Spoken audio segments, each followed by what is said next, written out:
नमस्कार, मी गौरी सूर्यवंशी. एस मराठीमध्ये आपलं स्वागत. वळूया आजच्या बातमीकडे. खतबड फाटा येथे काल रात्री हार्डवेअरच्या दुकानामध्ये चोरट्यांनी वरील पत्र काढून प्रवेश केला. सुरक्षा प्रणालीद्वारे मालकांना चोर आल्याचे लक्षात येताच त्यांनी स्थानिकांना कळविले. स्थानिकांनी सदर चोरट्यांच्या पकडण्याकरिता आपला जीव धोक्यात घालून मोठ्या शिताफीने चोरांना पकडले. चोरांना पकडण्यासाठी स्थानिकांनी आरडाओरड केला असता चोरांनी 20 फूट छतावर उड्या टाकल्या. त्यामुळे ते थोड्याफार प्रमाणात जखमी झाले. नंतर पोलिसांना माहिती दिली असता पोलिसांनी यांना दवाखान्यातल्या पोलीस स्टेशनला नका असे सुचवले.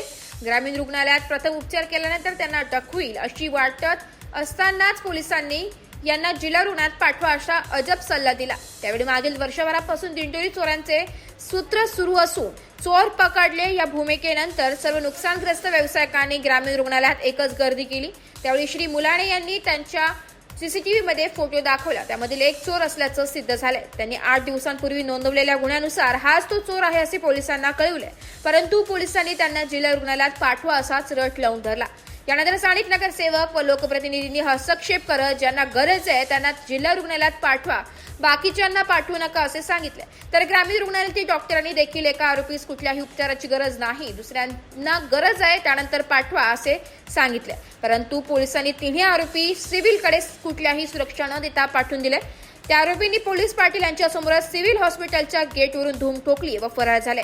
आता प्रश्न असा पडतो की आरोपींना रंगेहात पकडून देखील अटक होत नाही. ग्रामस्थ जीव धोक्यात घालून चोरांना पकडतात तर मग त्यांनी नेमकं चोरांना कोणाच्या ताब्यात द्यायचं?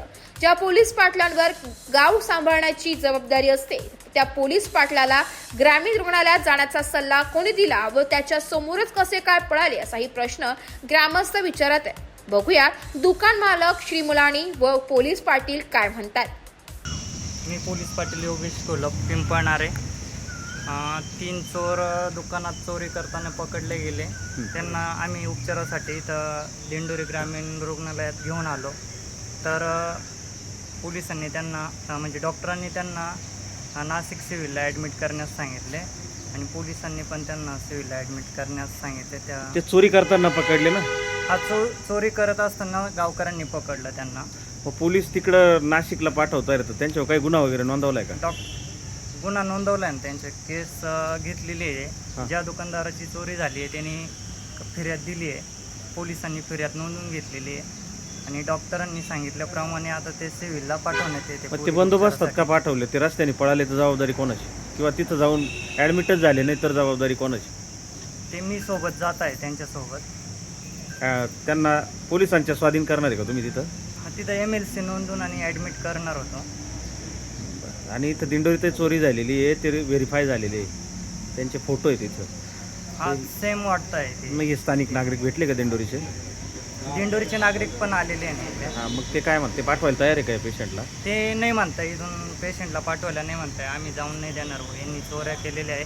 आम्ही एवढा कष्टाने कमवतो आणि हे चोरी करून जातात आणि त्यांच्यावर कायदेशीर कारवाई झालीच पाहिजे असं गावकऱ्यांचं आणि दुकानदारांचं म्हणणं आहे. बरं, धन्यवाद.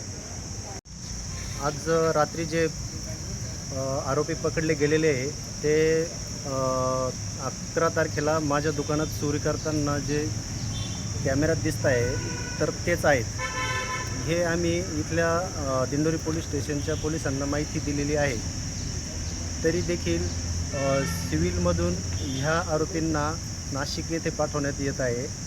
तर त्यांच्याबरोबर पोलीस असणं आवश्यक आहे, कारण ते आरोपी आहे आणि पुढची कार्यवाही त्यांनी करावी ही विनंती आहे. Bureau report, S Marathi news, Dindori. अशाच नवीन ताज्या घडामोडी जाणून घेण्यासाठी आमच्या एस मराठी न्यूज चॅनलला लाईक करा, शेअर करा, सबस्क्राईब करा आणि बेल आयकॉनला क्लिक करायला विसरू नका.